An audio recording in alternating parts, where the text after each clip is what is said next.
despierto con el alma hecha a pedazos.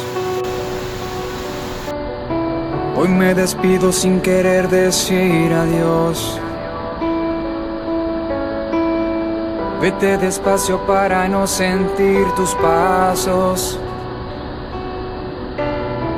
Vete en silencio para no escuchar tu voz. No te niego que siento miedo.